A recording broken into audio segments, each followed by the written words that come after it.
আজকে বাংলাদেশে যে মেধা সম্পন্ন ছাত্রগুলি আছে, ছাত্রীদেরকে সরকারি খরচে বিদেশে উচ্চ শিক্ষায় শিক্ষিত করার ব্যবস্থা হবে, যেখানে থাকবে না চাঁদাবাজি, যেখানে থাকবে দুর্নীতি, অত্যাচার, অবিচার, যেখানে নির্বিচারে খুন হবে না, হত্যা হবে না, ধর্ষিত হবে না কোনো মানুষ, যেখানে মানুষের বাক শক্তির অধিকার থাকবে, প্রত্যেকটা মানুষ জীবন নিয়ে আনন্দ উৎসাহের সাথে বসবাস করতে পারবে। এরকম বাংলাদেশ গড়ার জন্য আপনাদের এই রংপুরের আবু সাইদ বুক পেতে দিয়েছিল। আমার বুকের মধ্যে আমরা মানুষের বৈষম্য দূর করতে চাই, মানুষের অধিকার ফিরিয়ে দিতে চাই, চাঁদাবাজ থাকবে না।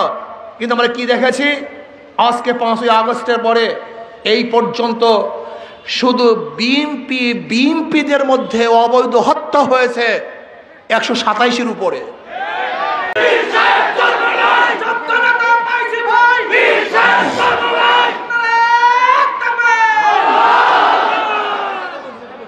আসসালামু আলাইকুম ওয়া রাহমাতুল্লাহি ওয়া বারাকাতুহু। নাহমাদু ওয়া নুসাল্লি আলা রাসূলিহিল কারীম, আম্মা বা'দ, ফাআউযু বিল্লাহি মিনাশ শাইতানির রাজীম, বিসমিল্লাহির রহমানির রহিম, ইনিল হুকমু ইল্লা লিল্লাহ, সাদাকাল্লাহুল আলিয়্যুল আযীম। সবাই বলি সাল্লাল্লাহু আলাইহি ওয়াসাল্লাম।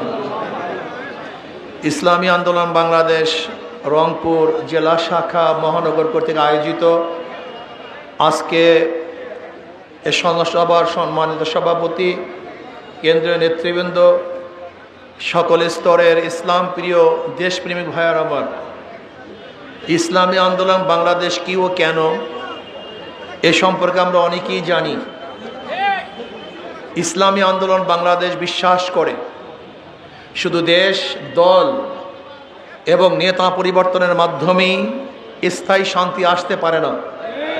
এই ভূখণ্ড বারবার পরিবর্তন হয়েছে।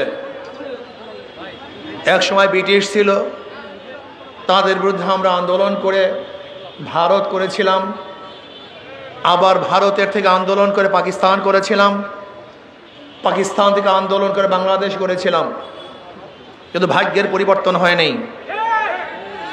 আমরা বহু দলের শাসন দেখেছি, মুসলিম লীগের শাসন দেখেছি, আওয়ামী শাসন দেখেছি, আমরা বিএনপির শাসন দেখেছি, আমরা জাতীয় পার্টির শাসন দেখেছি, জোট সরকারের শাসন দেখেছি, কিন্তু মানুষের গরিব মেহনতি মানুষের ভাগ্যের পরিবর্তন দেখি নেই।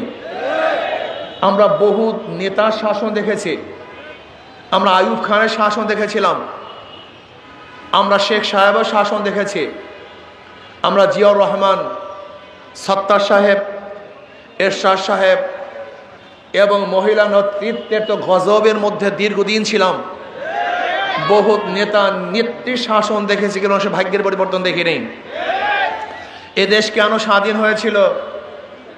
71-এর স্লোগান ছিল সাম্য মানবিক মর্যাদা, কিন্তু 53 বছরে সাম্য মানবিক মর্যাদা, সামাজিক ন্যায় বিচার প্রতিষ্ঠিত করতে পারে নাই। আবার 2024-এ ছাত্র জনতা ঐক্য বেঁধেছিল, বৈষম্যের বিরুদ্ধে আন্দোলন, বৈষম্য থাকবে না, সাম্য মানবিক মর্যাদা, সামাজিক ন্যায় বিচার প্রতিষ্ঠিত হবে, প্রত্যেকটা মানুষের অধিকার প্রতিষ্ঠিত হবে, বাংলাদেশের কোনো গরিব না খেয়ে ধুকে ধুকে মরবে না, বস্ত্রহীন কোনো গরিব থাকবে না, চিকিৎসাহীন কোনো মানুষ মরবে না, প্রত্যেকটা গরিব ছাত্র যেন সরকারি খরচে উচ্চ শিক্ষায় শিক্ষিত হতে পারে, প্রত্যেকটা মা বোন যেন ইজ্জত এবং আবরু নিয়ে বসবাস করতে পারে। আমাদের বাংলাদেশের প্রত্যেকটা গরিব শ্রমিক জনতা দরিদ্র সীমার উপরে চলে যেতে পারে, যেখানে থাকবে না জুলুম, অত্যাচার, অবিচার, ধর্ষণ, খুন, যেখানে ন্যায় বিচার প্রতিষ্ঠিত হবে। আমাদের বাংলাদেশের প্রত্যেকটা নাগরিক খোলা আকাশের নিচে থাকবে না, সুন্দর থাকার বসবাসস্থান হবে।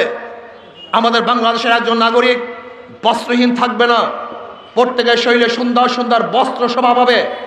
বাংলাদেশের কোনো মানুষ তারা চিকিৎসাহীন থাকবে না, গরিবদের জন্য সুন্দর সুন্দর চিকিৎসার ব্যবস্থা হবে। আজকে বাংলাদেশের যে মেধা সম্পন্ন ছাত্রগুলি আছে, ছাত্রীদেরকে সরকারি খরচে বিদেশে উচ্চ শিক্ষায় শিক্ষিত করার ব্যবস্থা হবে, যেখানে থাকবে না চাঁদাবাজি, যেখানে থাকবে দুর্নীতি, অত্যাচার, অবিচার, যেখানে নির্বিচারে খুন হবে না, হত্যা হবে না, ধর্ষিত হবে না কোনো মানুষ, যেখানে মানুষের বাক শক্তির অধিকার থাকবে, প্রত্যেকটা মানুষ জীবন নিয়ে আনন্দ উৎসাহের সাথে বসবাস করতে পারবে, এরকম বাংলাদেশ গড়ার জন্য আপনাদের এই রংপুরের আবু সাইদ বুক পেতে দিয়েছিল। আমার বুকের মধ্যে আমরা মানুষের বৈষম্য দূর করতে চাই, মানুষের অধিকার ফিরিয়ে দিতে চাই, চাঁদাবাজ থাকবে না। কিন্তু আমরা কি দেখেছি আজকে 5ই আগস্টের পরে এই পর্যন্ত শুধু বিএনপিদের মধ্যে অবৈধ হত্যা হয়েছে 127-এর উপরে। শুধু বিএনপিকে হত্যা করেছে 127-এর উপরে। এতদিন আমরা জানতাম জাহান্নামের আগুন, এক জাহান্নামের আকা জাহান্নামকে খেয়ে ফেলে। এখন আমরা কি দেখছি, এক বিএনপি আর এক বিএমকে খেয়ে ফেলছে। শুধু কি তাই, ছাত্র দলের ছাত্ররা বিএনপির মূল দলের কাছে চাঁদা চেয়েছে, চাঁদা না দেওয়ার কারণে তাদেরকে হাত পা ভেঙে দিয়েছে। যাদের কাছে নিজেদের দলের মানুষ নিরাপদ নয়, তাদের কাছে বাংলাদেশে কোনো নাগরিক নিরাপদ হতে পারে না। যেই দলের এক দল আর এক দলকে, এক সংগঠন তার অঙ্গ সংগঠনকে চাঁদা দিতে হয়, সেই দলের কাছে বাংলাদেশে কোনো ব্যবসায়ী নিরাপদ থাকতে পারে না। যেই দলের মানুষকে খুন করে, সেই দলের কাছে বাংলাদেশের কোনো মানুষের জান মালের নিরাপত্তা থাকতে পারে না। যেই দল কাউন্সিল করতে পারে না, নিজেদেরকে সংরক্ষণ করতে পারে না, নিজেদের মধ্যে শিষ্টাচার শৃঙ্খলা ঠিক রাখতে পারে না, তাদের মাধ্যমে বাংলাদেশের কোনো অবস্থাতেই শৃঙ্খলাবদ্ধ হতে পারে না। যারা নিজেরাই ঘোষণা দেয়, যদি নির্বাচনের তারিখ ঘোষণা করো তো করো, আমরাই ঘোষণা করব, যারা নিজেরা আইন তুলে নেয়, তাদের মাধ্যমে এদেশের আইন নিরাপদ থাকতে পারে না। যারা মেয়র হওয়ার আগে সিটি ভবন দখল করে, তাদের কাছে বাংলাদেশের মানুষের জান মাল ইজ্জতের নিরাপত্তা থাকতে পারে না। না, এদেরকে আর বাংলাদেশের মানুষ কোনো অবস্থাতেই গ্রহণ করবে না। অনেকেই ভাবছেন আগামীতে অমুক দল ক্ষমতায় আসবে, গুড়ে বালি। আপনি কি জানেন বাংলাদেশের নতুন ভোটাররা, প্রায় 38% ভোটাররা ধানের শীষ কি জিনিস জানিই না। জিয়াউর রহমান সাহেবের আদর্শ এদেশের মানুষ শুনতে চায় না। যখনই নতুন ভোটারের কাছে জিয়াউর রহমান সাহেবের আদর্শ কথা বলা হবে, তখন তারা জিয়াউর রহমানের আদর্শ কি বলবে, যে জিয়াউর রহমানের আদর্শ মানে হল চাঁদাবাজি করা, খুন করা, অবৈধ দখল করা, জুলুম করা, অত্যাচার করা, অবিচার করা। আপনারা কি দেখেছেন, পত্রিকায় দেখেছেন, বক্তব্য শুনেছেন, ইশাক সাহেবের ওকিলরা বিচারককে বলেছেন, যদি ইশাকের পক্ষে রায় দেন তো ওখানে থাকবেন, বসবেন, রায় না দিলে ওখানে বসতে পারবেন না। যারা জোর করে নিজেদের পক্ষে রায় নিয়ে আসে, তাদের মাধ্যমে দেশের বিচারালয় কোনোদিন নিরাপদ থাকতে পারে না। প্রিয় ভাইরা আমার, আপনারা কি চান? কত রক্ত দিবেন? আবু সাইদ কতবার জন্ম নেবে? আমরা অবৈধ সরকারকে ক্ষমতা আনার জন্য, অবৈধ ব্যক্তিদেরকে, চাঁদাবাজদেরকে ক্ষমতা আনার জন্য আর এক ফোঁটা রক্ত ঝরাতে চাই না। আমরা দুর্নীতিবাজ চাঁদাবাজদেরকে আর ক্ষমতায় দেখতে চাই না। আমরা কি চাই? ইনসাফগার, আল্লাহ ভীরু, আদর্শবান, ন্যায় নীতিবান, যারা নিজেরও চাঁদাবাজি করে না, তাদের মাধ্যমে চাঁদাবাজি বন্ধ হওয়া সম্ভব। যারা দুর্নীতি করে না, তাদের মাধ্যমে দুর্নীতি বন্ধ হওয়া সম্ভব। যাদের হাতের মধ্যে অবৈধ খুনের রক্ত নাই, তাদের মাধ্যমে দেশের অবৈধ খুন বন্ধ হওয়া সম্ভব। যারা ধর্ষণ করে না, এপ্রিজিং করে না, তাদের মাধ্যমে আমাদের মা বোনদের নিরাপত্তা সম্ভব। কিন্তু যাদের মাধ্যমে এদেশের মানুষ অবিচার অত্যাচারিত হয়, তাদের মাধ্যমে এদেশের মানুষের জুলুম অত্যাচার বন্ধ করা কোনোদিন সম্ভব না। আমি বারবার একটা কথা বলতে চাই, ওদের কথার মধ্যে এবং মার্কার মধ্যে ধোঁকাবাজি। ধানের শীষ গরিবদের মার্কা, ধান কাটে কারা? গরিবরা। কিন্তু যারা ধানের শীষ নির্বাচন করে তারা ধান কাটতে পারে না। নৌকা চালায় কারা? গরিবরা, গরিবদের প্রতীক। কিন্তু যারা নৌকা মার্কে নির্বাচন করে তারা নৌকা চালাতে পারে না। নাঙ্গল কাদের প্রতীক? কিন্তু যারা নির্বাচন করে তারা নাঙ্গল বইতে পারে না। কুঠার কাদের প্রতীক? গরিবদের। কিন্তু যারা কুঠার দিয়ে নির্বাচন করে তারা কাঠ কাটতে পারে না। গরুর গাড়ি কাদের প্রতীক? গরিবদের। কিন্তু যারা গরুর গাড়িতে নির্বাচন করে তারা গরুর গাড়িতে চালাতে, তার মানে কি? ওদের কথার সাথে মার্কার সাথে ধোকাবাজি আছে। ওরা গরিবদেরকে ধোকা দেয়। ইসলামী আন্দোলন বাংলাদেশের মার্কা কি? হাত পাখা। যে নির্বাচন করে সেও চালাতে পারে, যারা করে তারাও চালাতে পারে। কারেন্ট ফেল করে কিন্তু হাত পাখা ফেল করে না। ধানের শীষ বুকি নিয়ে কেউ ঘুমায় না, নাঙ্গল বুকি নিয়ে কেউ ঘুমায় না, নৌকা বুকে নিয়ে কলিজার উপরে নিয়ে কেউ ঘুমায় না। কিন্তু হাত পাখা এমন এক প্রতীক, ঘুমের সময় বুকের উপরে থাকে, কলিজার উপরে থাকে। অর্থাৎ হাত পাখাও শান্তি। ইসলামী আন্দোলনের শুরু তো ইসলাম মানে শান্তি। কি বুঝলেন? যাদের নামের শুরু তো শান্তি, প্রতীকাও শান্তি, নেতার মধ্যেও শান্তি, আদর্শের মধ্যেও শান্তি, নীতির মধ্যেও শান্তি, এরা ক্ষমতায় আসলে দেশের মানুষ শান্তিতে বসবাস করতে পারবে। কতদিন ধোঁকা খেতে চান? আমি দেখছি বড় সমস্যা কোথায়। যারা গাঁজাখোর, এরকম এক ব্যক্তি প্রশ্ন করেছে, হুজুর ইসলাম যদি ক্ষমতা আসে আমার গাঁজার অবস্থা কি হবে? বেচারা নিশাগ্রস্ত বলতেই পারে। আমি বললাম টেনশনের কোনো কারণ নাই, তুমি কি মসজিদে গিয়ে গাঁজা সেবন করতে পারবা? বলে না হুজুর, কেন? পরিবেশ নেই। আমি বলি ইসলাম যদি ক্ষমতা আসে বাংলাদেশটা এমন পরিবেশ সৃষ্টি হবে যেখানে তুমি গাঁজা সেবন করতে পারবা না। আমাদের বড় সমস্যা কি? যারা দাড়ি কাটে তারা মনে করে ইসলাম আসলে মনে হয় আমাকে জোর করে দাড়ি রাখতে বাধ্য করবে। যারা বেপর্দা মহিলারা তারা ভাবে কি ইসলাম আসলে আমাকে প্যাকেট করা হবে। যারা অবৈধ কাজের সাথে লিপ্ত তারা ভাবে ইসলাম আসলে আমি কাজই করতে পারবো না। আসলে না। আপনি কেন বুঝতেছেন না?